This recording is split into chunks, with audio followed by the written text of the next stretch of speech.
My mother-in-law made me sleep in the garage while pregnant. I ran away and raised my daughter alone. 21 years later, she applied for an internship at her father's company using his last name without my consent.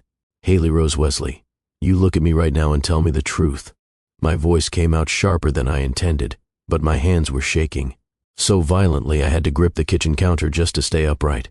My 21-year-old daughter stood frozen in the doorway, her backpack still slung over one shoulder, her face going from confused to pale in the space of a heartbeat.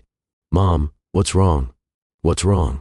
I turned the laptop screen toward her, my finger jabbing at the email notification that had just detonated my entire world. This is what's wrong. Wesley Industries, Executive Internship Program. Congratulations, Haley Wesley. She dropped her backpack. The thud echoed in the sudden silence between us. Mom, I can explain.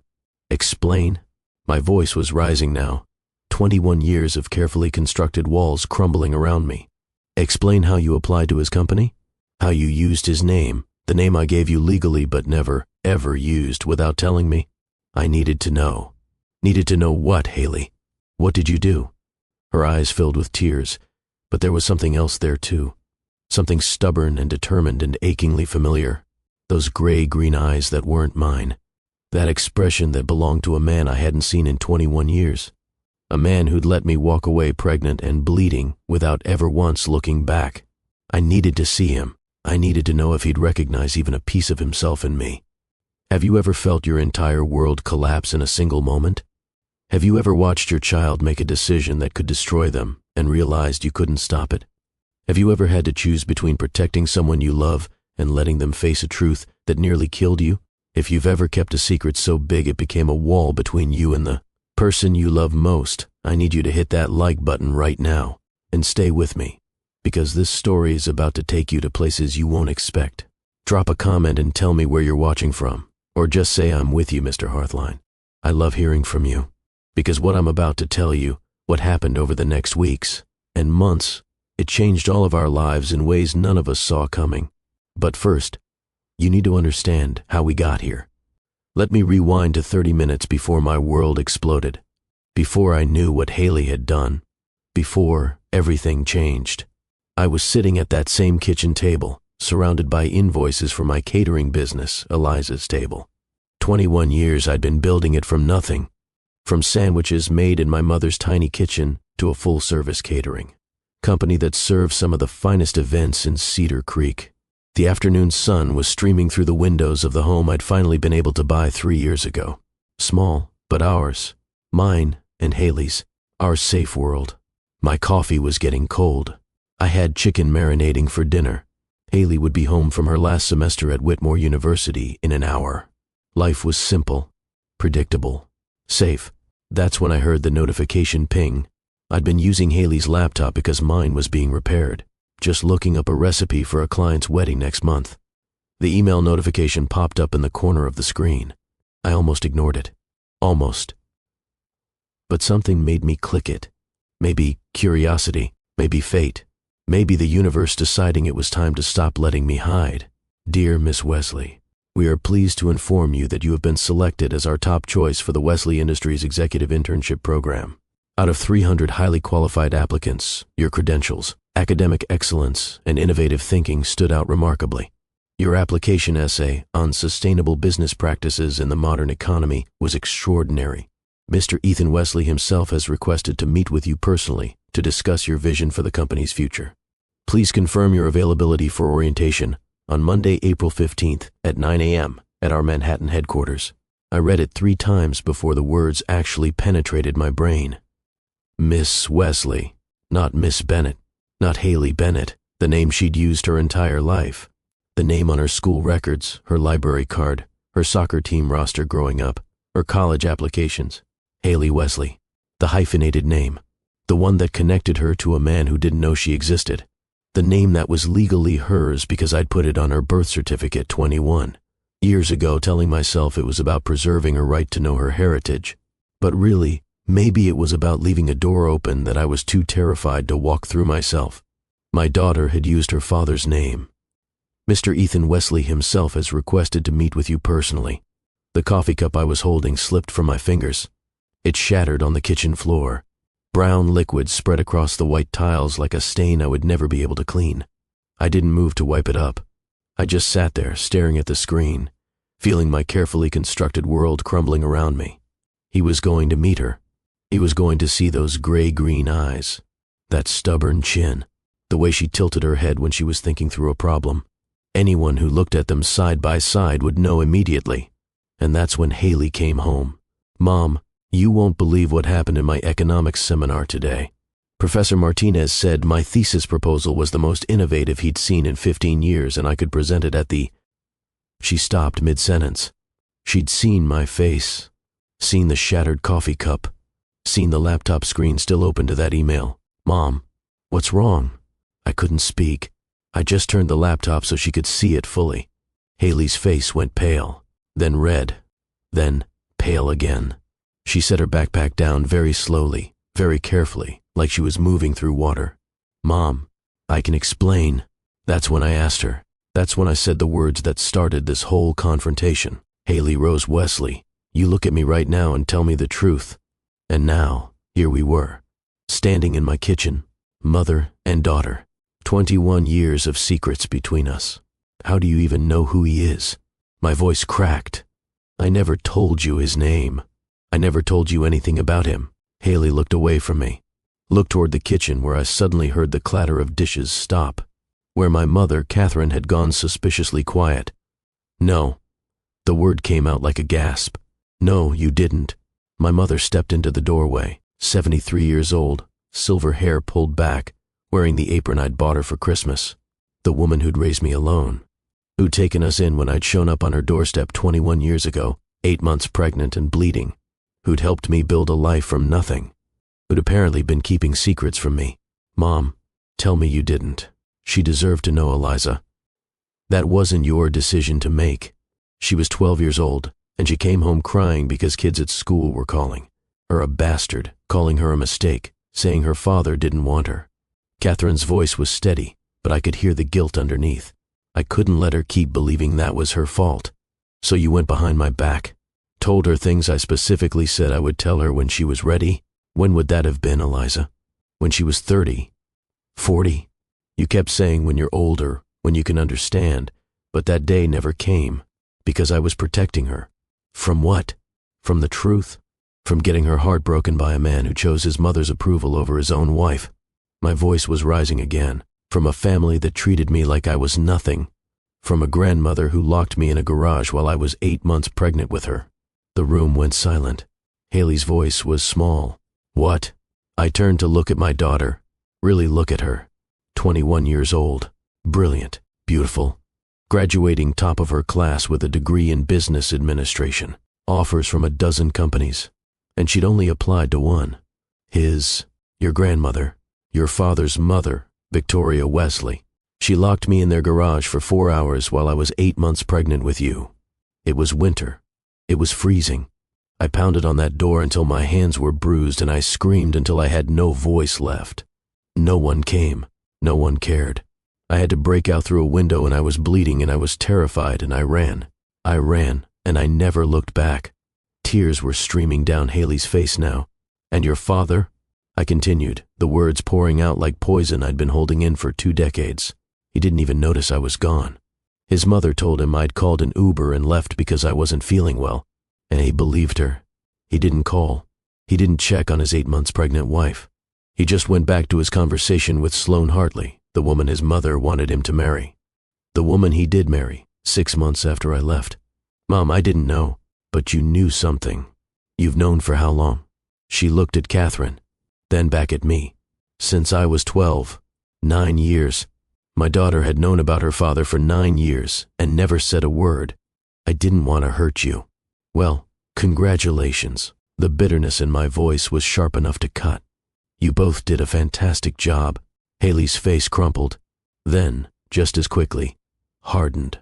And that expression, that shift from vulnerable to defiant, it was pure Ethan Wesley.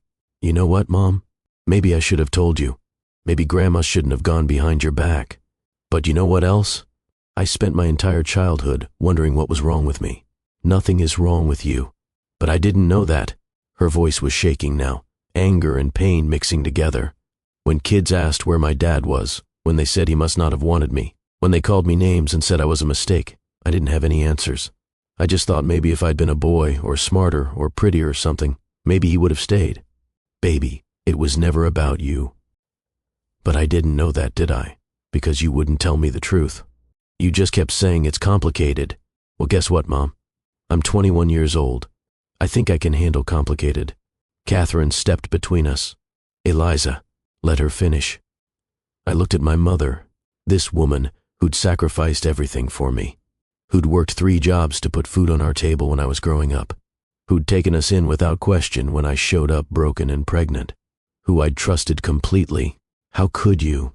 Catherine's eyes filled with tears, because I watched my granddaughter suffer for years with a wound she couldn't name, because every time she asked about her father, you shut down, because she was building her identity on a foundation of shame that wasn't hers to carry. So yes, when she was 12 and came home sobbing because kids were being cruel, I made a choice. Maybe it wasn't my place, but I'd do it again. The betrayal cut deep, but before I could respond, Haley spoke again. Grandma told me everything. Who he was, how you met, how his mother treated you, why you left. And you know what? It helped. It hurt, but it helped. Because at least I knew the truth. At least I knew it wasn't my fault. I wanted to tell you when you were ready. I was ready at 12, but you were too scared. The accusation hung in the air. And she was right. God help me, she was right. So what? You've been researching him for 9 years? Learning everything about him behind my back? Yes. Haley's chin lifted. That stubborn Wesley chin. I found every article, every interview, every video of him speaking at business conferences. I learned everything about Wesley Industries, about what he built, about his life, and Sloan, and Preston. My stomach dropped. Preston, his son, Haley's half-brother. You know about Preston. I know he's 2 years younger than me. I know he's gotten 3 DUIs. I know he's been arrested for possession. I know he's a spoiled, entitled mess who's had every advantage in the world and squandered all of it. Her voice was bitter. I know that he got a father and I didn't, and it's not fair. Life isn't fair, baby. Don't. She held up her hand. Don't patronize me. I know life isn't fair. I've known that since I was 7 years old, and kids started asking why I didn't have a dad. But here's what else I know. I'm smarter than Preston Wesley. I work harder than him. I earned that internship on my own merit. Out of 300 applicants, I was the top choice. Not because of the name, because of my work. You used his name to get his attention. I used my name, my legal name. Haley Rose Wesley. That's who I am, whether you like it or not. That's what's on my birth certificate. Bennett and Wesley. You're the one who put both names there, Mom. You're the one who left that door open. She wasn't wrong. When Haley was born, I'd made the decision to give her both names. Told myself it was about fairness, about preserving her right to her full identity. But maybe Catherine was right. Maybe I'd been leaving a door open I was too terrified to walk through. Do you have any idea what you're walking into? I asked, my voice breaking. That family destroyed me, Haley. They will try to control you, mold you into what they think a Wesley should be. They will use you. Or maybe. Haley's voice was quiet now. Maybe he'll see me and realize what he missed. Maybe he'll want to know me. Maybe I'll finally get to ask him all the questions I've had my whole life. And what if he doesn't? What if you walk in there and he looks right through you like you're nothing? What if he doesn't want to know you? Then at least I'll know. Tears were streaming down her face again. At least I'll have an answer, instead of spending the rest of my life wondering if I was worth finding. The words hit me like a physical blow, because that was the question I'd been running from for 21 years. The question I'd been too afraid to let her ask. Was she worth finding? Was I worth fighting for? Ethan Wesley had let me walk away without looking back. Had married someone else 6 months later. Had built a whole life like we never existed. And I'd told myself it didn't matter. That we were better off without him. That Haley didn't need a father who didn't want her. But she did need answers. And I'd been denying her that. Catherine spoke softly. Eliza, she's not a little girl anymore. You can't shield her from this forever. I looked at my daughter. Really looked at her. 21 years old. Strong. Brilliant. determined, everything I'd hoped she would be, and I realized I was losing this fight. Fine. The word came out heavy. Go. Meet him. Walk into that office and see if he recognizes you. See if he cares. But Haley, when he disappoints you, and he will, don't say I didn't warn you. Something flickered across her face. Relief? Victory? Fear? I won't. The internship starts Monday? Yes. It was Thursday. We had 4 days. I need some air. I grabbed my jacket from the hook by the door. I need to not be here right now. Mom, I'm not angry at you, baby. I stopped at the door, couldn't look at her. I'm terrified for you. There's a difference. I walked out before either of them could respond. Walked down the quiet street of our neighborhood. The homes here were modest but well kept, working-class families, people who understood what it meant to build something from nothing. I'd bought this house 3 years ago. After 17 years of living with my mother, sleeping in a shared bedroom with my daughter, I'd finally saved enough for a down payment. It wasn't much. 3 bedrooms, small yard, needed work, but it was ours. I'd built a life here, a good life, a safe life, and now Haley was about to walk into the world I'd run from. My phone rang.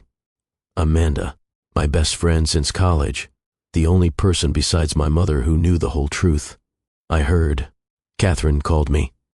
Of course she did. Jess, talk to me. She applied to his company, Amanda, using his name. She's been researching him for 9 years, and I had no idea. Catherine said she told her when she was 12. And you knew? Silence on the other end. Then, Catherine asked me not to tell you. She thought you'd cut her out of Haley's life if you found out. Would you have? I wanted to say no. But honestly, maybe. I sat down on a bench at the small park 2 blocks from my house. The same park where I'd pushed Haley on the swings when she was little. Where I'd taught her to ride a bike. Where we'd had countless conversations about her future, her dreams, everything except the one topic I wouldn't touch. Her father. What am I supposed to do, Amanda? Let her go. Just like that? No, not just like that. But Jess, you can't protect her from this forever. She's an adult. She's brilliant. And she deserves to know where she came from. What if he breaks her heart? Then she'll learn what you learned. That some people aren't strong enough to fight for the people they're supposed to love. But at least she'll know. At least she won't spend the rest of her life wondering. I hate that you're right. I'm always right. You just don't always want to admit it. Pause. Do you want me to come over? No. I need to think. Call me later. I will. I hung up and sat there as the sun started to set, thinking about the night I met Ethan Wesley, thinking about how different my life might have been if I'd never walked into that campus coffee shop 12.5 years ago. But then I wouldn't have Haley, and she was worth everything.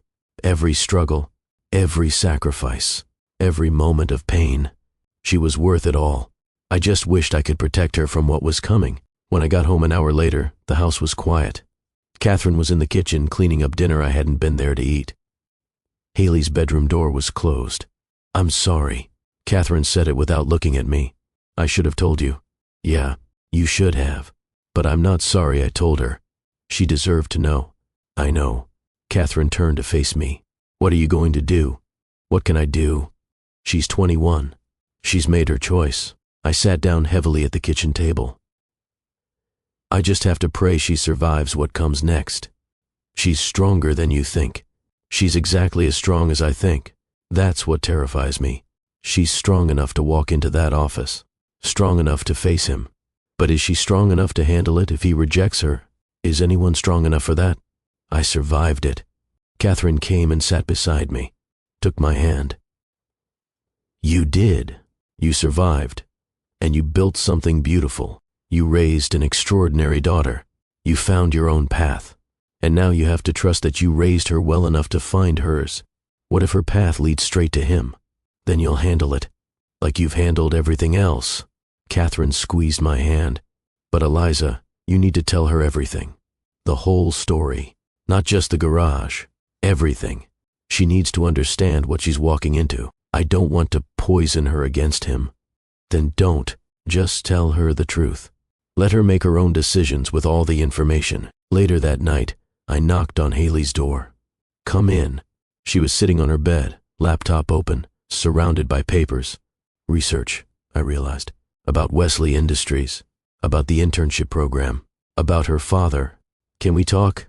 She nodded, closed the laptop. I sat down on the edge of her bed. The same bed she'd had since she was 10, when we still lived with Catherine in that tiny bedroom we shared. I'm not going to try to stop you. Really? Really? But I need you to understand what you're walking into. And for that, you need to know the whole story. Not just the parts your grandmother told you. All of it. Okay, so I told her. I told her about the night I met her father. It was late October, I began. 12.5 years ago. I was 26, working 2 jobs and putting myself through a hospitality management program at Whitmore. Same school you went to, actually. You never told me you went to Whitmore. There's a lot I never told you. I took a breath. I grew up with nothing, Haley. You know that. Your grandmother worked 3 jobs to keep food on the table. We lived in a tiny house with walls so thin you could hear the neighbors arguing. But it was filled with love. And Grandma, she made sure I had opportunities she never did. She made sure I could go to college. How did you afford it? Full scholarship. And I worked as a waitress at night, catered events on weekends. I was exhausted all the time, but I was building towards something. I had this dream of opening my own catering business one day, something that would serve beautiful food to people who deserved to celebrate, but at prices they could actually afford. Haley was listening intently. That's what Eliza's table is. That's what it became. Eventually. But back then, it was just a dream. I paused, remembering. I met your father at a campus coffee shop. It was raining. I was soaked because I'd run from the bus stop and my umbrella had turned inside out. I looked like a drowned rat, and he was there. He was there, sitting alone with a laptop and about 6 empty coffee cups. He looked up when I walked in, and he smiled at me. Not the polite smile you give a stranger. A real smile. Like he saw something in me worth noticing. What did he say? He said, "Rough day?" And I said, "Is it that obvious?" And he said, "You look like you're fighting a battle and the weather's winning. But you're still standing, so I'd call that a victory." Haley smiled. That's actually kind of sweet. It was. I remembered that feeling. That first flutter of possibility. He bought me a coffee. We started talking. And Haley, he wasn't like anyone I'd ever met. He was smart, but not arrogant about it. He came from money, but he didn't act like it. He was studying business administration, but he talked about using business to actually help people, not just make profit. What was his family like? I'd gotten to the hard part.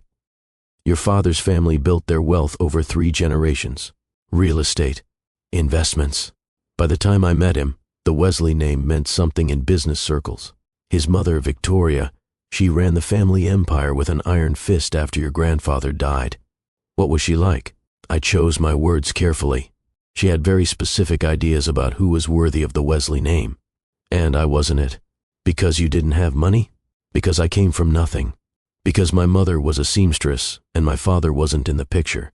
Because I wore thrift store clothes and worked as a waitress and didn't know which fork to use at fancy dinners. I stopped. But your father, at least at first, he didn't care about any of that. He saw me, Eliza Hayes, not the poor girl from the wrong side of town. How long did you date? 3 years. We kept it quiet at first because he knew his mother wouldn't approve. But eventually, he proposed. With this modest ring he'd saved up for months to buy, not the family heirloom Victoria wanted him to give me. Did you love him? I loved him so much it scared me. I looked at my daughter.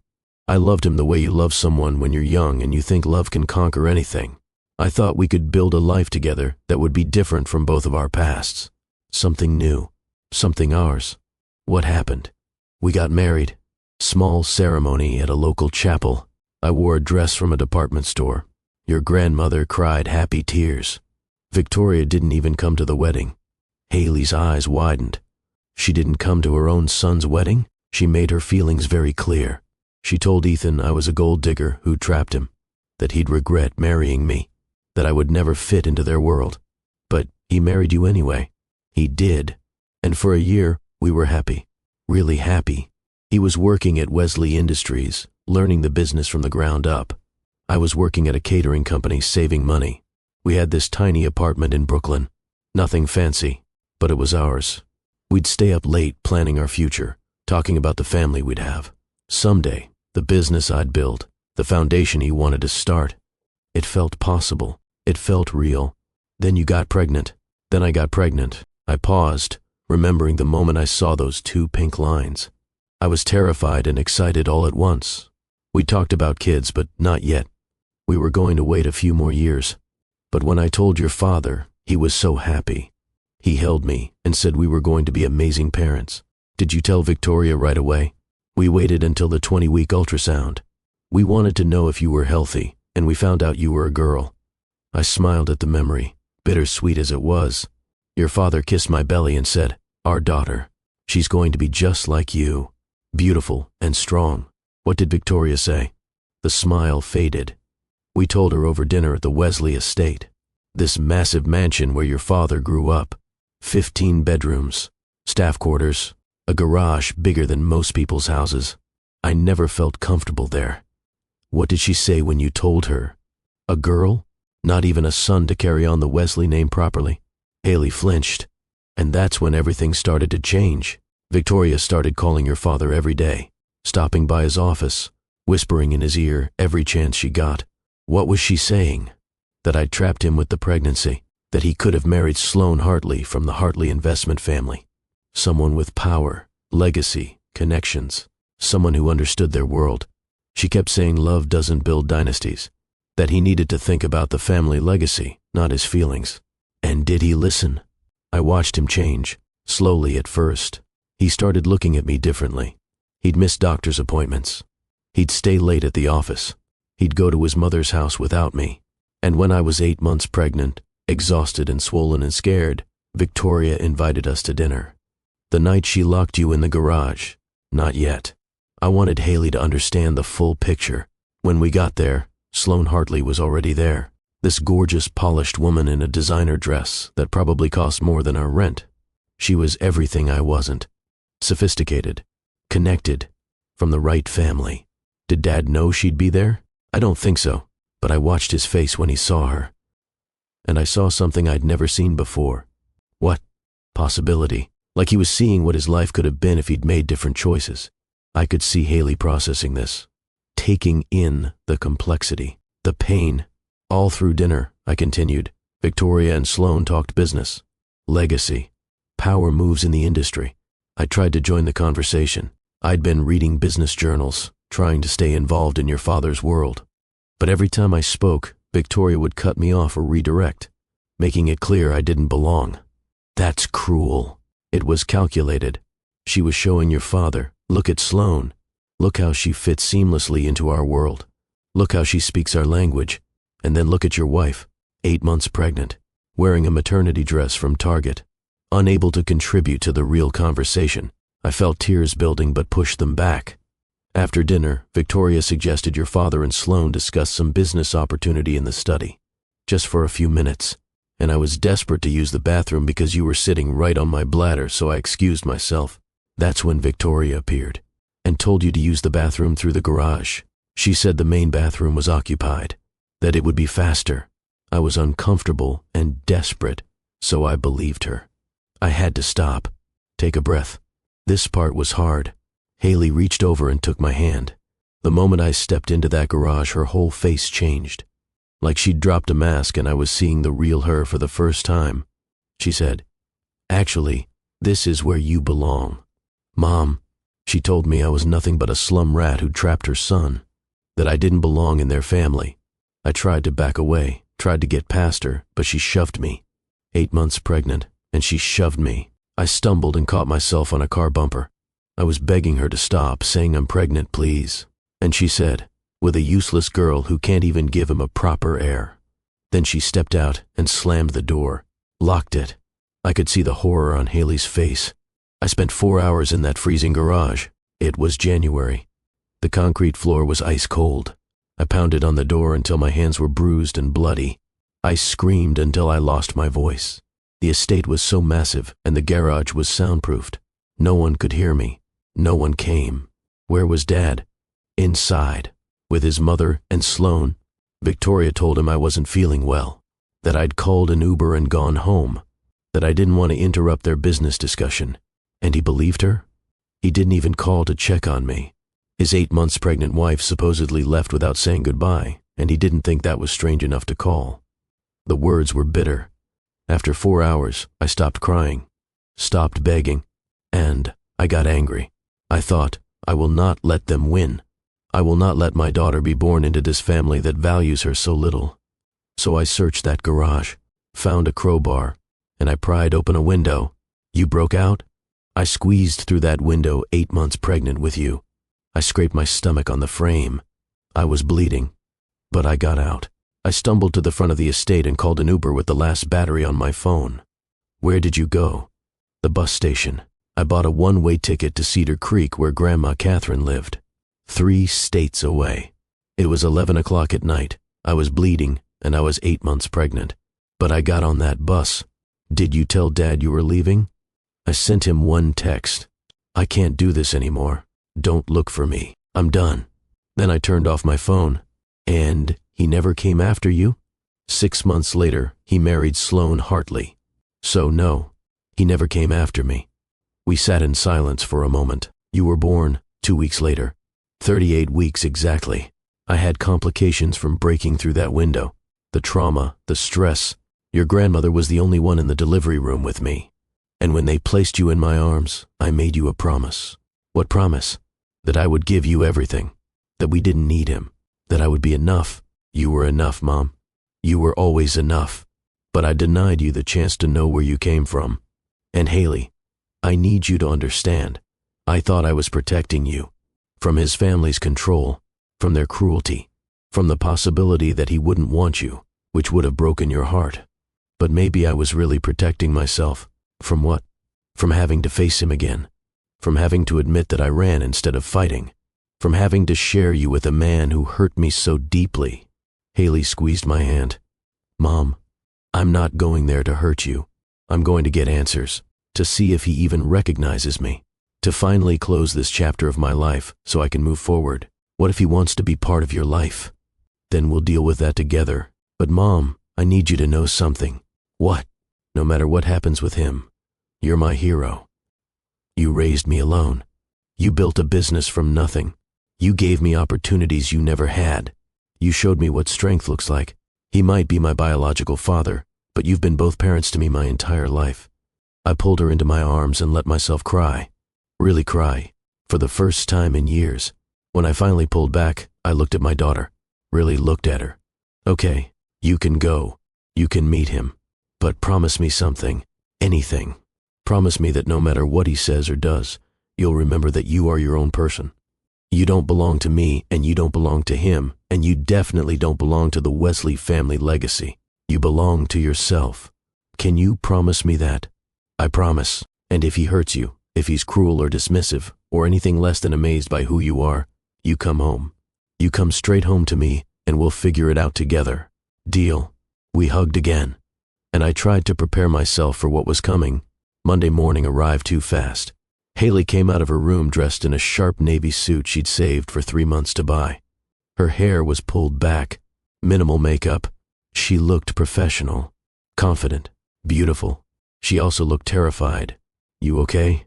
I asked. No.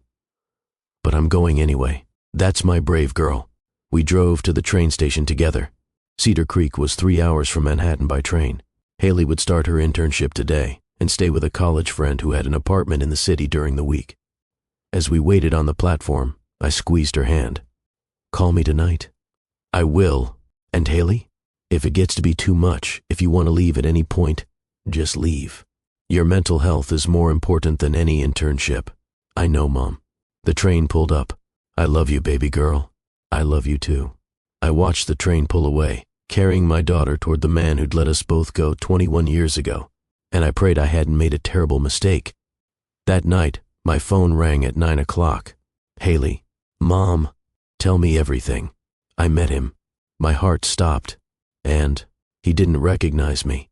Not even a little bit. I could hear the tears in her voice. Tell me exactly what happened. The HR manager took me to his office. This huge corner office on the top floor with windows overlooking the whole city. And he was standing there. Dad. Ethan Wesley. And Mom, he has my eyes.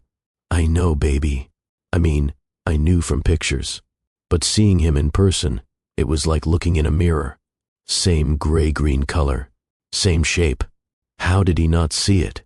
Sometimes people only see what they expect to see. The HR manager introduced me, said, "Mr. Wesley, this is Haley Wesley, our new executive intern," and he looked confused for just a second. He said, "Wesley, any relation?" And he laughed like it was a joke. "What did you say?" I said, "Distant, maybe." And I shook his hand, and Mom, there was this moment where our eyes met, and I thought, please recognize me. Please see something of yourself in me. Please just know. But he didn't. He said my academic record was impressive, that he was looking forward to seeing what I accomplished. And then the HR manager took me on a tour of the office. That's it? That's it. I worked for 8 hours, met the team, sat in on meetings, and he walked past my cubicle 3 times and didn't give me a second glance. "I'm so sorry, sweetheart. You were right. He doesn't care. He never cared. Give it time. Maybe once he gets to know you. Or maybe I'm just kidding myself. Maybe I should just quit now before this gets worse. Is that what you want to do?" There was a long pause. "No. I want to stay. I want to be so good at this job that he can't ignore me. I want to prove that I'm better than his precious son Preston, who's apparently the biggest screw-up in Manhattan." "You met Preston?" "Briefly. He stumbled in 3 hours late, reeking of alcohol, and tried to hit on me. Lovely. Yeah, real gem." Haley's voice was bitter. "This is the son he chose, the heir he actually raised, and he's worthless. Don't let anger guide you, baby." "Why not? Anger's all I've got right now." We talked for another hour. I tried to be supportive while also protecting my heart from breaking for her. When we hung up, I sat in my quiet house and wondered what I'd unleashed. The weeks turned into months. Haley came home on weekends and told me about her work. She was excelling. Every project she touched turned to gold. She was saving the company money, streamlining processes, impressing everyone she worked with, except the one person she wanted to impress. Ethan Wesley barely acknowledged her existence. "He's so focused on Preston," she told me one Saturday afternoon. Preston, who hasn't shown up for work in 2 weeks. Preston, who crashed another car last month. Preston, who's apparently doing cocaine at clubs, and it's all over the gossip sites. But Dad just keeps making excuses for him. Maybe he's scared of losing his son. He already lost one child. You'd think he'd be more careful. The bitterness in her voice worried me. Then, 6 months into the internship, everything changed. Haley called me at midnight on a Tuesday. I'd been asleep. The phone ringing sent panic through me. "Haley, what's wrong?" "Preston overdosed. Heroin and fentanyl. He's in the hospital." "Oh my God. Is he okay?" "They saved him. Barely. But Mom, I was at the office late working on a presentation and Dad came in. He looked destroyed. And for a second, just a second, he looked at me like he was really seeing me for the first time." "What did he say?" "He asked if I was okay, if I needed anything." And I wanted to scream, "I'm your daughter. I need you to see me. I need you to know me." But instead, I said I was fine. Baby. Then he left, went to the hospital, and I sat there in that empty office and cried. "Come home. Please just come home this weekend." "I can't. I have a huge presentation Monday." "But Mom, I don't know how much more of this I can take." "Then quit. Just quit and come home and we'll figure out something else." "I'm not a quitter. There's a difference between quitting and protecting yourself. I'll be fine. I just needed to hear your voice." We hung up, and I couldn't sleep the rest of the night. 2 weeks later, everything came to a head. Haley called me on a Thursday afternoon. I was at a client consultation for a wedding. I almost didn't answer, but something told me to pick up. "Mom, hi honey. I'm actually with a client. Can I call you back in an hour?" I told him. My world stopped. "You told him what?" "Who I am." I told him I'm his daughter. The client was staring at me. I mumbled an apology and walked outside. "Haley, tell me exactly what happened." He called me into his office, offered me a full-time position as junior VP, said I was the most talented person he'd seen in 20 years. And then he asked if we were related because Wesley isn't a common name, and I reminded him of someone. Oh God. And the words came out before I could stop them. I said, "I'm your daughter." What did he say? At first he laughed, like it was a joke. But I kept talking. I told him about you, about the garage, about being born in Cedar Creek, about growing up without him. And Mom, the color just drained from his face. He didn't know. He swears his mother told him you left on your own, that you called an Uber. He had no idea about the garage. Of course he didn't. Victoria wouldn't have told him the truth. He said he's going to confront her, that he's cutting her out of his life completely. Haley, how did you leave things with him? I told him I earned that VP position, and I wasn't letting him take it away just because this was awkward. And I walked out. Are you okay? No, but I will be. Do you want me to come to the city? No, I need to process this alone. But Mom? Yes. I think I made a mistake. Why? Because now he knows, and I don't know what happens next. And I'm scared. Come home this weekend. Please. Let's talk through this together. Okay. But before the weekend came, Ethan Wesley called me. I didn't recognize the number. Almost let it go to voicemail. But I answered. Hello? Eliza. 21 years. 21 years since I'd heard that voice. And it all came flooding back. How did you get my number? Haley gave it to me. Please. Please don't hang up. You have 2 minutes. I know I don't deserve even that. But Eliza, I need you to know. I didn't know. About Haley. I swear I didn't know you were pregnant when you left. Because your mother lied to you. I confronted her. She admitted everything. The garage. What she said to you. How she shoved you. I was standing in my childhood home, listening to my mother describe how she locked my pregnant wife in a garage for 4 hours, and I wanted to. He broke off. I cut her off completely. She's out of my life, out of Haley's life, if Haley wants her to be. I'm so sorry, Eliza. For everything. For being weak. For not standing up to her. For not looking for you when you left. You married someone else 6 months later. Silence. I thought you didn't want me. I thought you'd chosen to leave. I sent you a text saying I couldn't do it anymore. What part of that sounded like I was fine? I should have called. Should have come after you. Should have fought. But Eliza, I was weak. My mother was in my ear every day saying you'd left because you realized you'd made a mistake. That you'd realized you didn't fit in my world. And I, God help me, I believed her. So you just moved on. Sloan was what my mother wanted, what the board wanted. And I told myself it was the smart choice. The business choice. I built a life that looked perfect from the outside. But Eliza, it was empty. My marriage is a cold business arrangement. My son is in rehab for a drug overdose. And now I find out I have a daughter. A brilliant, accomplished daughter who I worked with for 8 months and didn't even recognize. His voice broke. That's on you, Ethan. All of it. I know it's on me. But please, I want to know her. I want to be her father if she'll let me. She's giving you a chance. That's more than you deserve. I know that too. If you hurt her, if you let her down, if you disappoint her even once, I will make sure you regret it for the rest of your life. I understand. Your promises don't mean anything to me, Ethan. Only your actions. Then I'll prove it, however long it takes. There was a pause. Eliza, did you ever find happiness? After everything? I thought about Andrew, the man I'd been dating for 6 years. The man who'd asked me to marry him 3 times and I'd said not yet each time because I was still too scared. Yes, I found happiness. With someone who actually knows how to love without conditions. I'm glad. Truly. I'm glad you built a good life. I didn't need your permission for that. I know. I'm glad you're okay. We're done here, Ethan. Wait, can we meet? Face to face? I need to apologize properly. To explain. There's nothing to explain. You made your choices. I made mine. Now we coexist for Haley's sake. Please, Eliza. No. I hung up.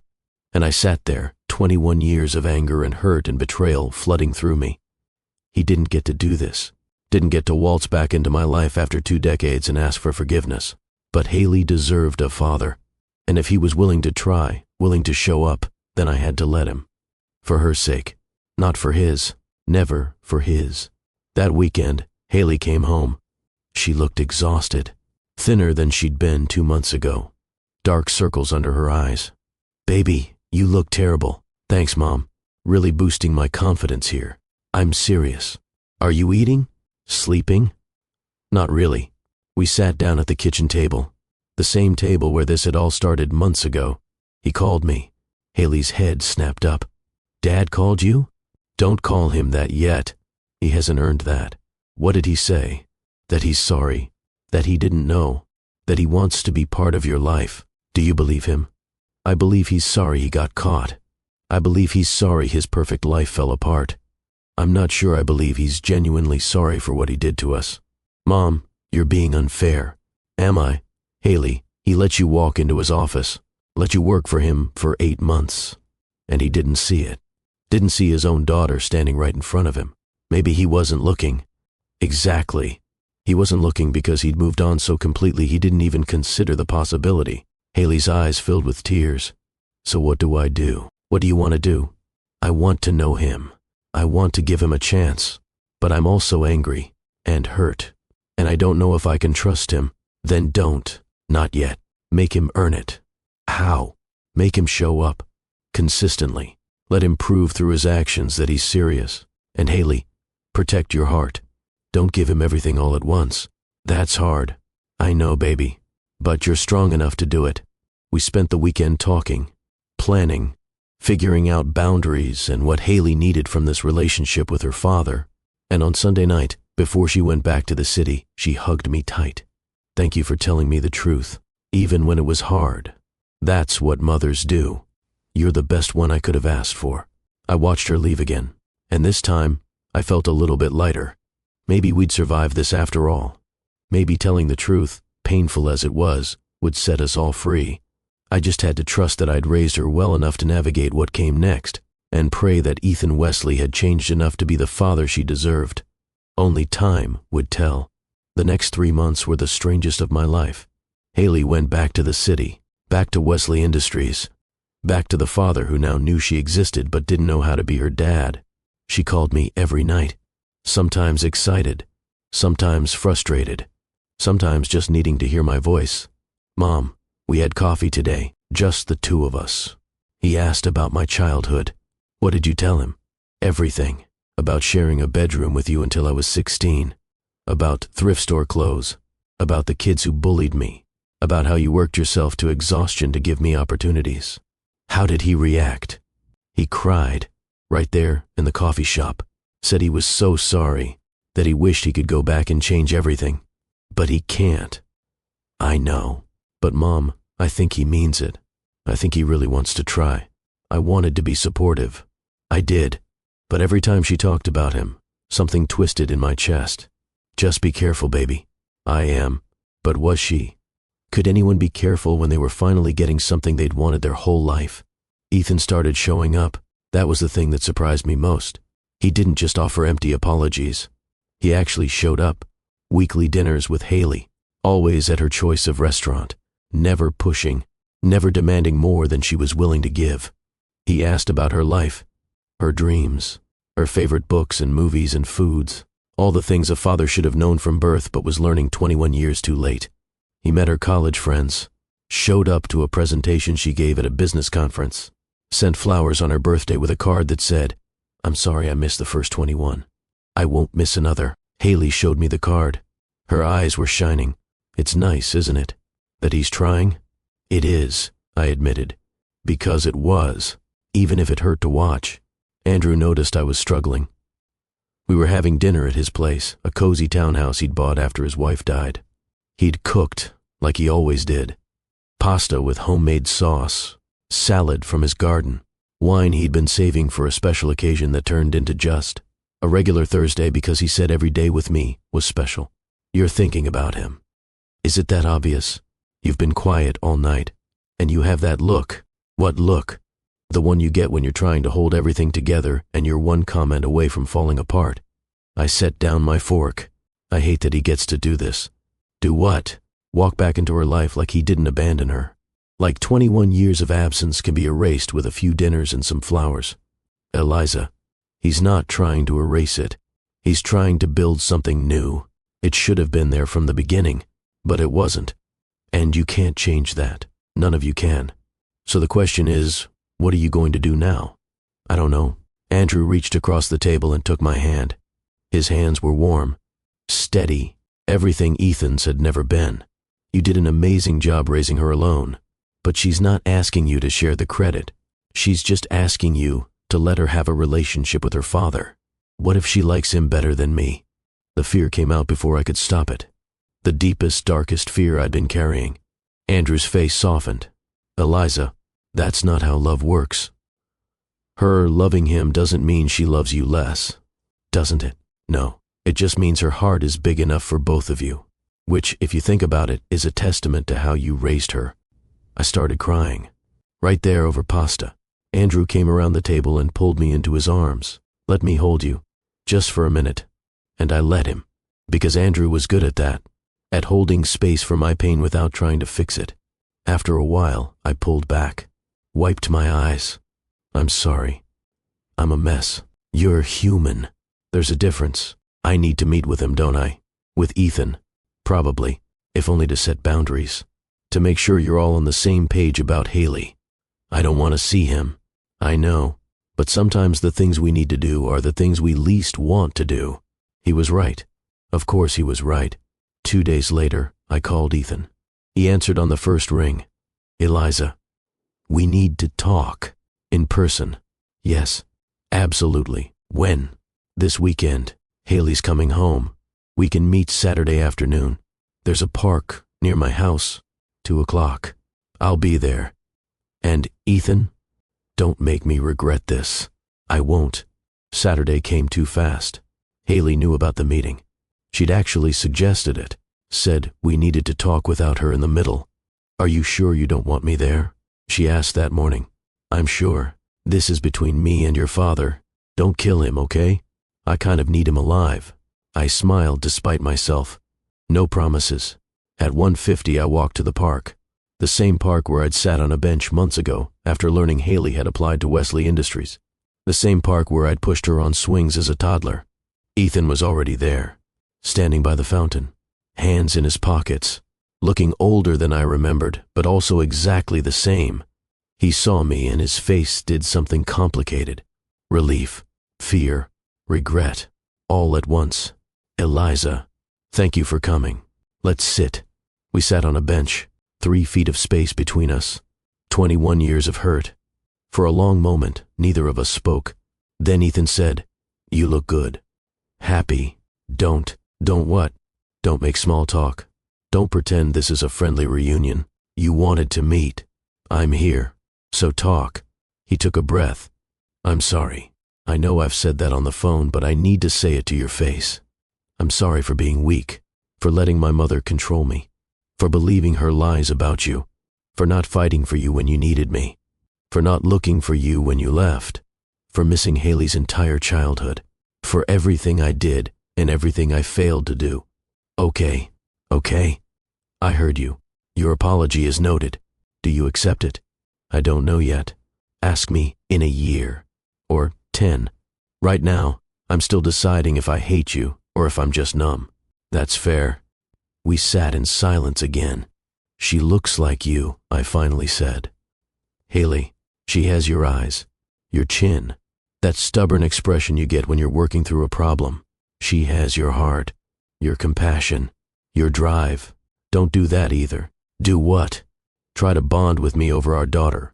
We're not co-parents who share custody. I raised her. You're the stranger trying to catch up. You're right. I'm sorry. Stop apologizing and just listen. He nodded. I'm allowing this relationship because Haley wants it. Not because I forgive you. Not because I think you deserve it. But because she deserves to know her father. So here are the rules. Rules, boundaries, whatever you want to call them. I leaned forward. 1. You don't get to override my parenting. If Haley and I disagree about something, you stay out of it unless she specifically asks for your input. Understood. 2. You don't get to use money or your Wesley name to control her or manipulate her choices. I wouldn't. Your mother would. And she learned it from someone. So I'm making it clear now. Haley makes her own decisions. Agreed. 3. If you hurt her, if you let her down, if you disappear from her life, the way you let me disappear, I will make sure you never get another chance. I won't disappear. Men say a lot of things, Ethan. I need to see actions. You will. 4, and this is the most important one. I looked him in the eye. You don't get to rewrite history.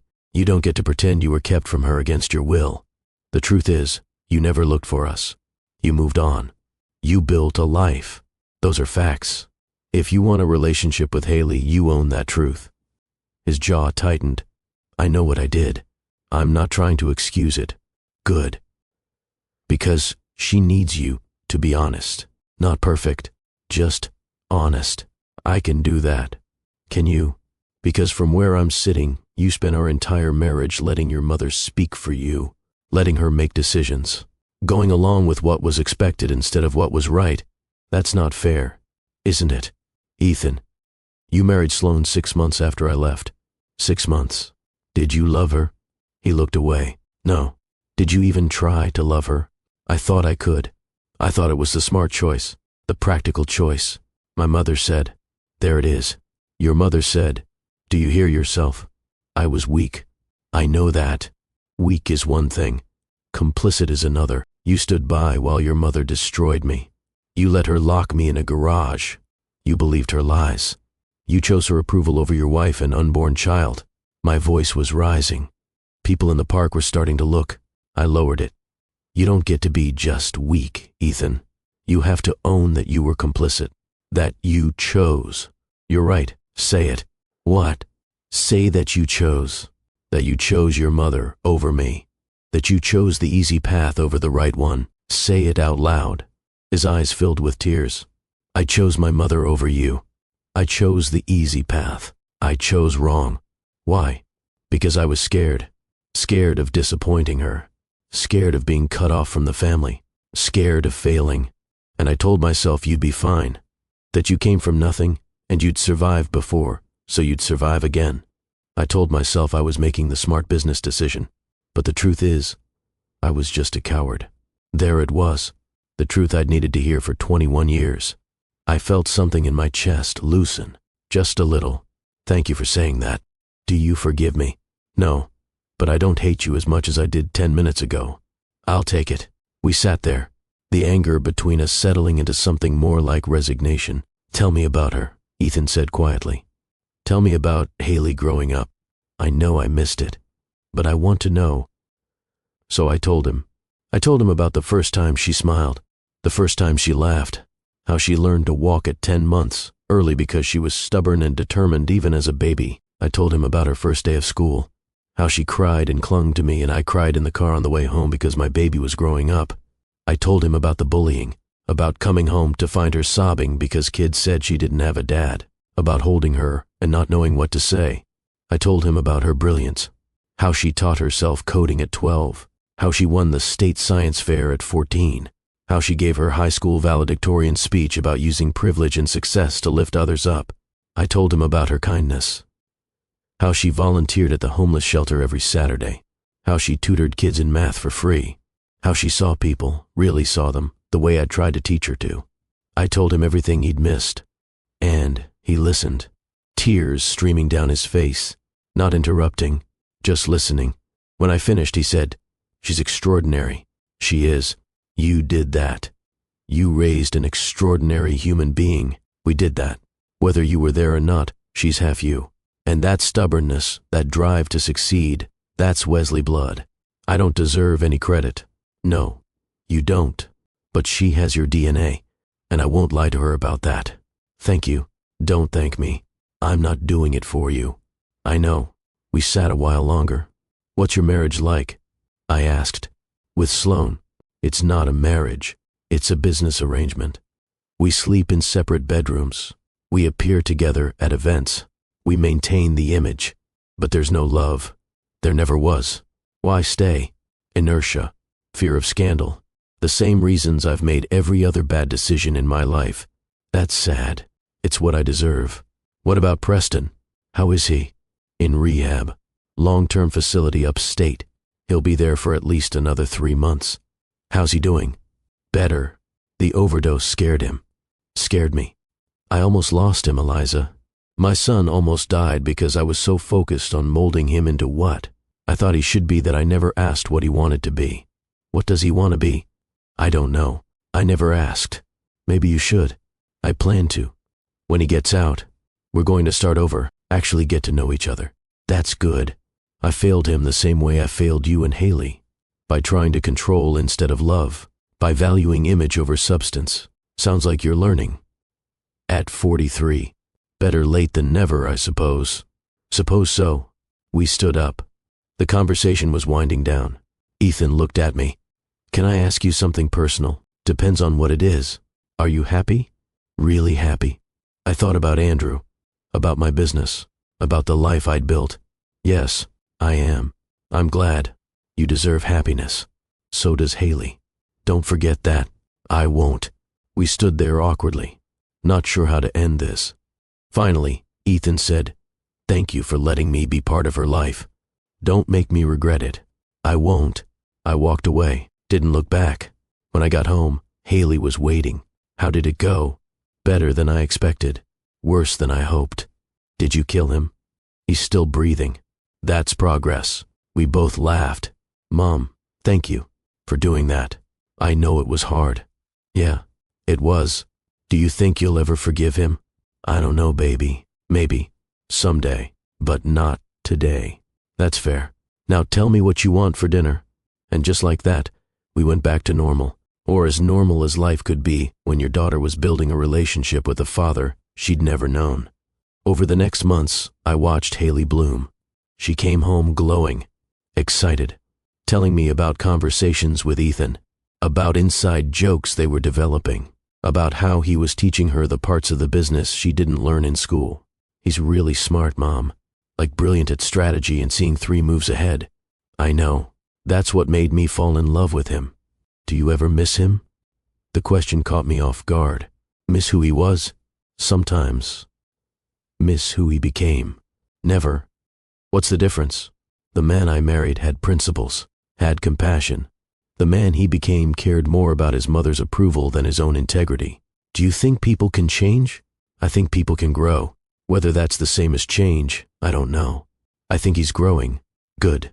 You deserve a father who's growing. But the person who wasn't growing, who wasn't happy about any of this, was Victoria Wesley. Haley told me that Ethan had cut his mother off completely. No calls, no visits, no family dinners.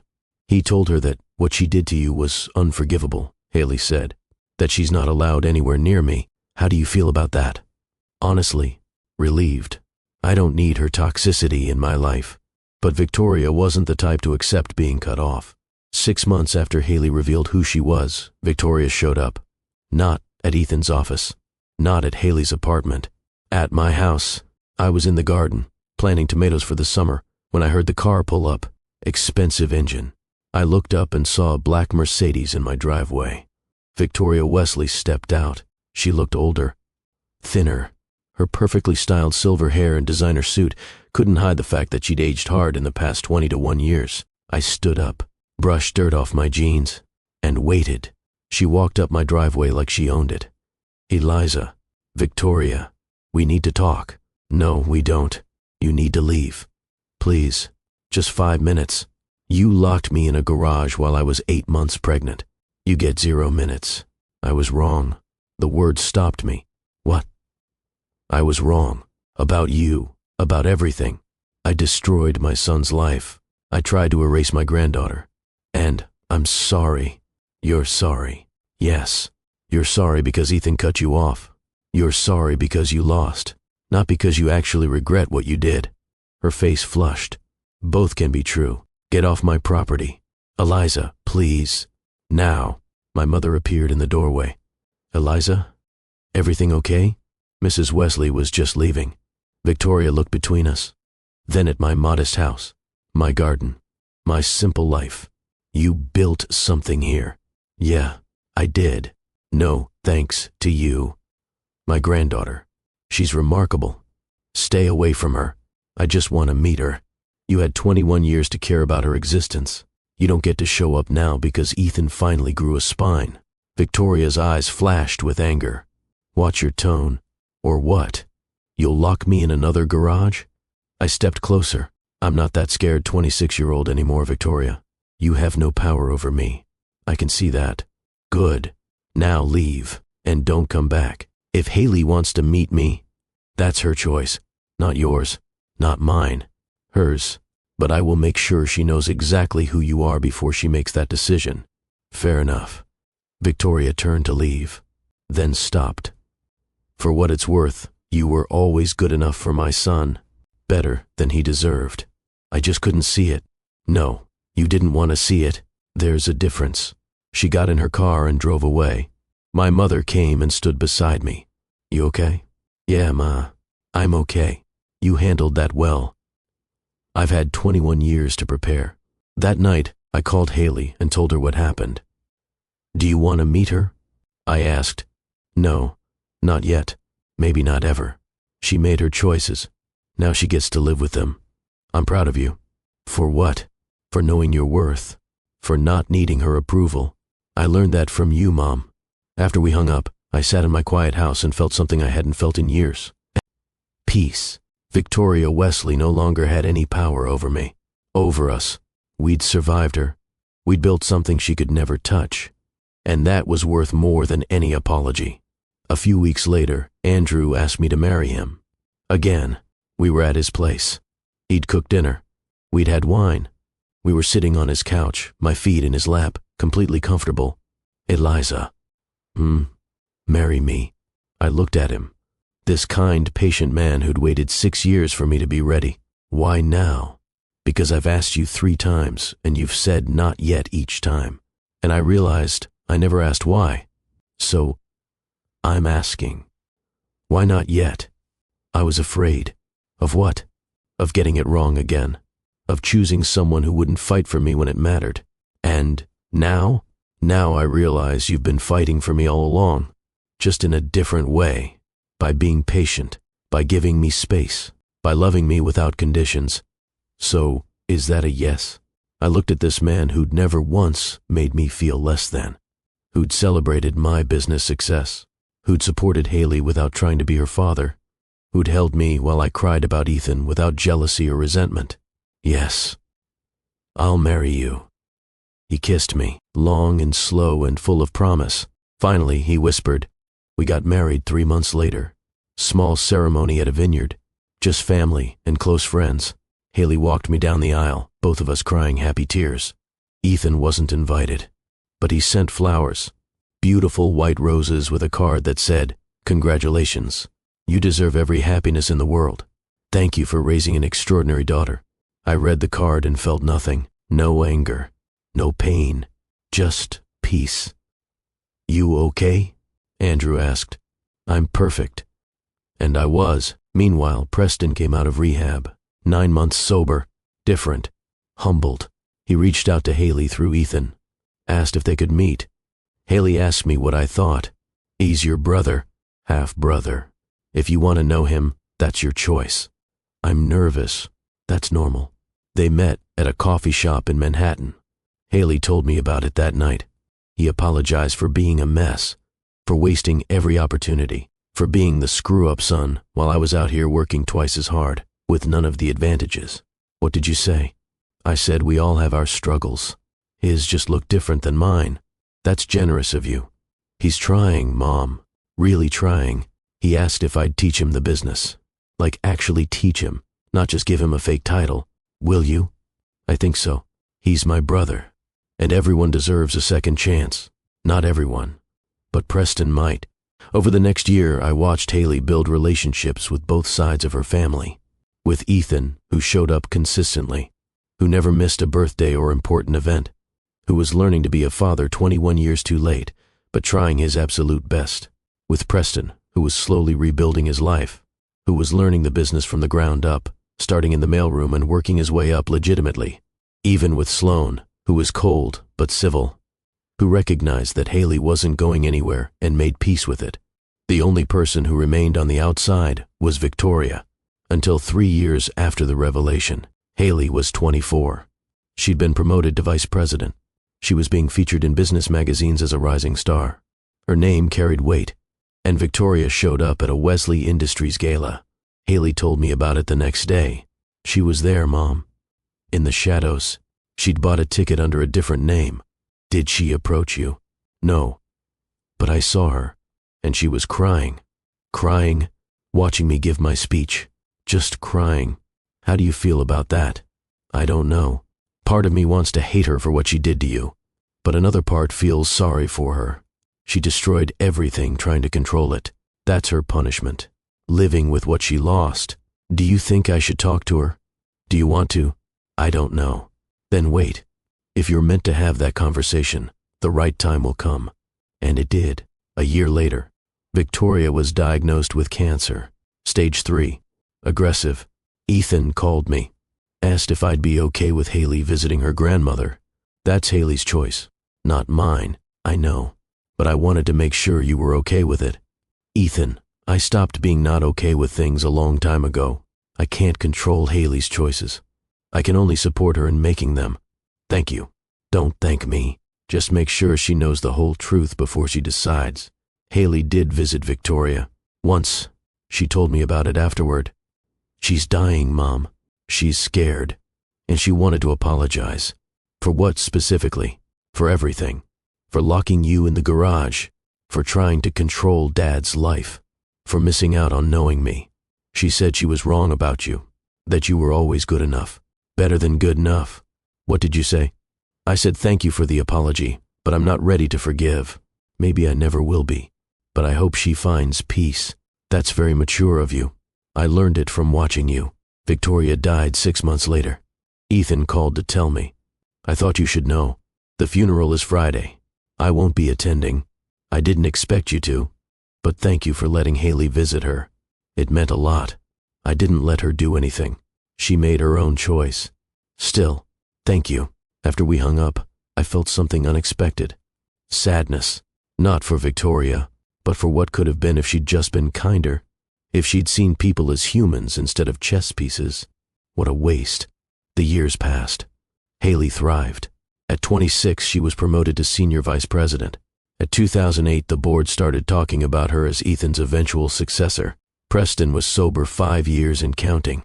He'd found his place in the company, in a role that suited him better than being groomed as heir.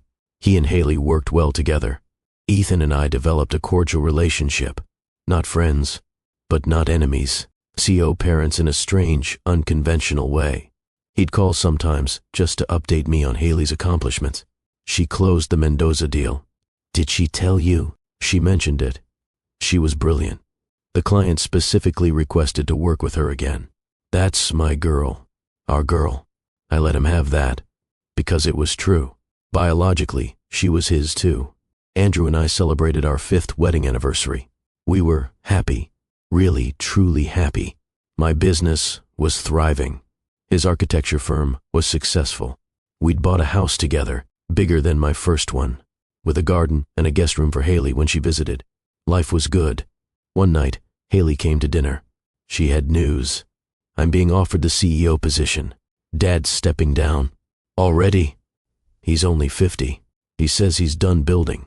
He wants to travel, spend time doing things he actually enjoys, and he thinks I'm ready. Are you?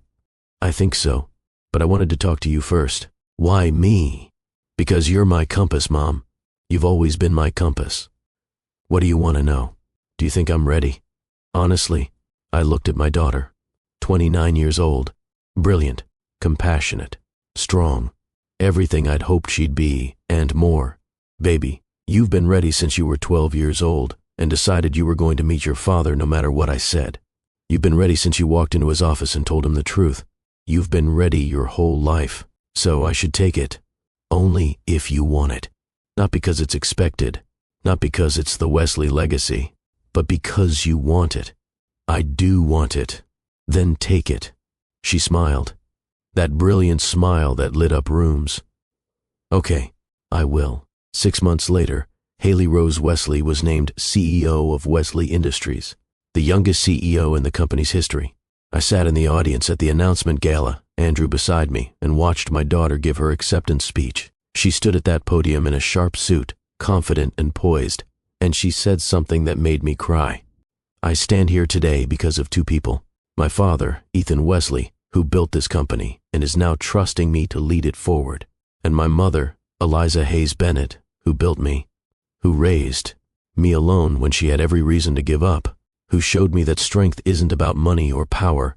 It's about showing up every day and doing what's right, even when it's hard, especially when it's hard. She looked right at me. Mom, everything I am, everything I've accomplished, starts with you. Thank you for fighting for me, for protecting me, for loving me enough to let me make my own choices, even when they scared you. The room erupted in applause. I was sobbing. Andrew had his arm around me. After the speech, Haley came and found me. Did I embarrass you? No, baby. You made me so proud I can barely breathe. Good, because it's true, all of it. Ethan approached, smiled at me. Not the charming smile from when we were young. Something more genuine, more earned. She's right, you know. Everything she is starts with you. I raised her to be her own person, not mine, not yours, her own. And you succeeded. We stood there, the three of us, connected by this extraordinary woman we'd created. It wasn't a fairy tale ending. We weren't a perfect blended family. We had scars and complications and painful history that would never fully heal. But we'd built something real from the broken pieces. And that was enough. A few weeks after Haley became CEO, I was going through old boxes in the attic. I found the box I'd packed 21 years ago when I left. The one I'd never fully unpacked. Inside was my wedding dress from my marriage to Ethan, the modest ring he'd given me, photos from our wedding day. I pulled out one photo, me and Ethan, young, in love, believing we could conquer anything. I stared at that girl, that hopeful, naive girl who had no idea what was coming, and I felt tenderness for her. Not regret, just tenderness. She'd survived. She'd built something beautiful from the ashes. Andrew came up to the attic, found me with the photo. You okay? Yeah, just remembering. Do you ever wish things had been different? Sometimes I wish he'd been stronger, that his mother had been kinder, that Haley had grown up with both parents. But if things had been different, I wouldn't have you, and I wouldn't trade you for anything. Good answer. He kissed my forehead. What are you going to do with all this? I think it's time to let it go. We drove to a donation center. I gave away the dress, the photos, everything except the ring. That I gave to Haley. This was your father's first attempt at loving me. It didn't work out, but it created you. So I want you to have it. She held it carefully. It's beautiful. It was bought with love, even if that love wasn't strong enough to last. Thank you, Mom. You're welcome, baby. Now, 10 years after Haley walked into her father's office and changed all our lives, I can look back with clarity. What I learned about protecting versus controlling. I thought I was protecting Haley by keeping her father a secret, but really I was controlling her narrative, deciding what she could and couldn't know. Building walls I told myself were for safety, but were really built from fear. True protection means giving someone the truth and trusting them to handle it. What I learned about secrets. Secrets always come out. Always. You can bury them for years, decades even, but they surface. And when they do, the explosion is worse than if you just told the truth from the beginning. Haley deserved to know her story. All of it. The good, the bad, the complicated. And when she finally got it, painful as it was, it helped her heal. What I learned about children and their needs. Children need their story. They need to know where they come from. Not knowing creates a wound that festers, a sense that something is missing, that maybe they're the reason for the absence. Haley blamed herself for her father's absence for years. Thought maybe if she'd been different, better, a boy instead of a girl, maybe he would have stayed. The truth, painful as it was, freed her from that. What I learned about accountability, Ethan facing what he'd done, not making excuses, not blaming his mother entirely, but owning his complicity. That's what started to rebuild trust. Not his apologies, not his money, not his grand gestures, his accountability. His willingness to say, I chose wrong and I'm sorry. What I learned about control. Victoria spent her whole life trying to control everything. Her son's marriage, his choices, the family legacy. And she died alone, having destroyed every relationship that mattered. Control is an illusion. People will make their own choices. You can't force them to love you. You can't manipulate them into the life you want for them. All you can do is love them and hope they choose you back. What I learned about forgiveness. Forgiveness isn't required for healing. I never fully forgave Ethan, never fully forgave Victoria, but I released their power over me. I stopped letting their choices define my life, and that was enough. Healing doesn't mean pretending the hurt never happened. It means carrying it without letting it control you. What I learned about second chances. Second chances are earned, not given. Ethan earned his relationship with Haley by showing up, consistently, without demanding immediate acceptance. Preston earned his second chance by doing the work, getting sober, starting over from the bottom. You can't demand forgiveness. You can only prove through actions that you've changed. And even then, the person you hurt gets to decide if that's enough. What I learned about love. Love without conditions is rare. Andrew taught me that. He loved me with all my baggage, all my fears, all my broken places. He didn't try to fix me. He just held space for me to heal. That's the kind of love that lasts, not the passionate, all-consuming love I had with Ethan, but the steady, patient, I'm not going anywhere love. What I learned about strength. Strength isn't about not breaking. It's about breaking and putting yourself back together, again and again. I broke when Victoria locked me in that garage, when Ethan let me go, when I had to raise Haley alone, but I got up, every single time. That's strength. And finally, what I learned about legacy. Legacy isn't money or power or a name on a building. Legacy is the person you raise, the values you instill, the love you give. Haley is my legacy. Not because she became CEO, but because she's kind, because she sees people, because she uses her power to lift others up. That's what I gave her, and it's worth more than the Wesley fortune. If you've made it this far in my story, I want you to know something. Whatever you're carrying, whatever secret you're keeping to protect someone you love, ask yourself this. Are you really protecting them? Or are you protecting yourself from hard conversations? Are you building walls to keep them safe? Or cages to keep them small?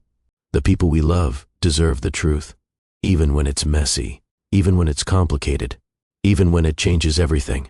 Because truth is how we grow, how we heal, how we become whole. Haley taught me that.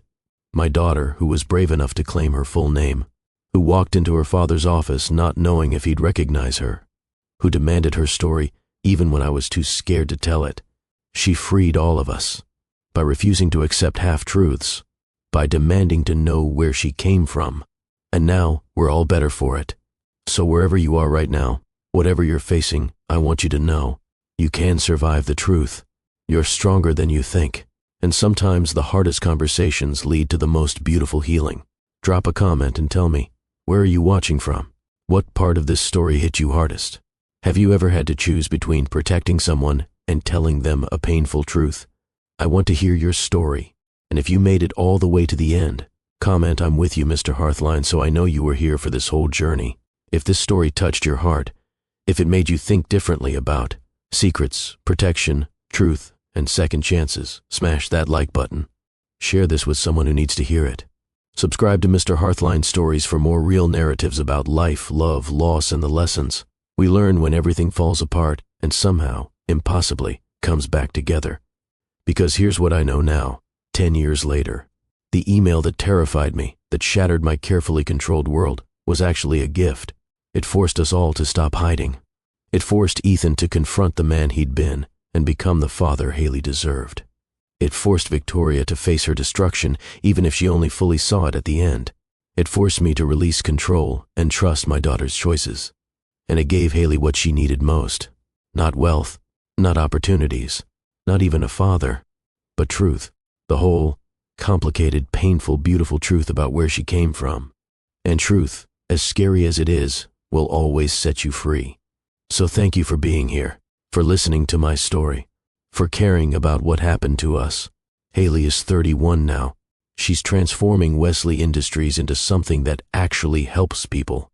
Affordable housing initiatives, environmental sustainability, programs that lift up communities instead of extracting from them. She's everything I hoped she'd be, and everything Ethan hoped he could be, but never quite managed. She's her own person, not mine, not his, hers. And watching her bloom, watching her use her power for good, watching her build a legacy of compassion instead of control. That's everything. Preston is 7 years sober. He's married now, happy, working in a role that suits him, no longer trying to be something he's not. Ethan is retired. He travels. He volunteers. He's building a relationship with both his children based on who they actually are, not who he wanted them to be. Sloane divorced him 2 years ago, took half his fortune and moved to Paris. Last I heard, she's happy. Andrew and I are celebrating our 10th anniversary next month. He wants to renew our vows. I said yes. My business is still thriving. I employ 12 people now. We cater everything from small family gatherings to corporate events. And I'm happy. Really, truly happy. Not the innocent happiness of youth that thinks love conquers all, but the hard-earned happiness of someone who survived, who built something from nothing, who raised an extraordinary daughter alone and watched her soar. Sometimes Haley asks me if I regret any of it. Leaving your father? No. That saved my life. Keeping you a secret? Yes. I should have told him, given him the chance to step up or prove me right about his character. But I was scared. Giving you both names on the birth certificate? No. That was the one thing I did right. It left the door open for you to find him when you were ready. And I'm glad you found him, baby. Because you deserved a father, and he's become one. 21 years late, but he got there. She always smiles at that, hugs me, says, I love you, Mom. You're still my favorite. And I say, I better be. I did all the hard work. We laugh. Because we can now. Because time and truth and healing have given us that. So here's my final message to you. Whoever you are, wherever you are, tell the truth. Even when it's hard. Especially when it's hard. Trust the people you love to handle it.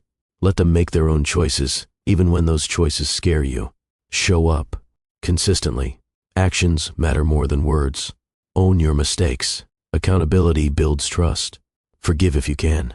But know that healing doesn't require it. And remember, legacy isn't what you leave behind. It's who you raise, how you love, the difference you make in the quiet, unseen moments. That's what matters. That's what lasts. This is Mr. Hearthline, reminding you that the truth, painful as it is, will always set you free. Thank you for being with me on this journey.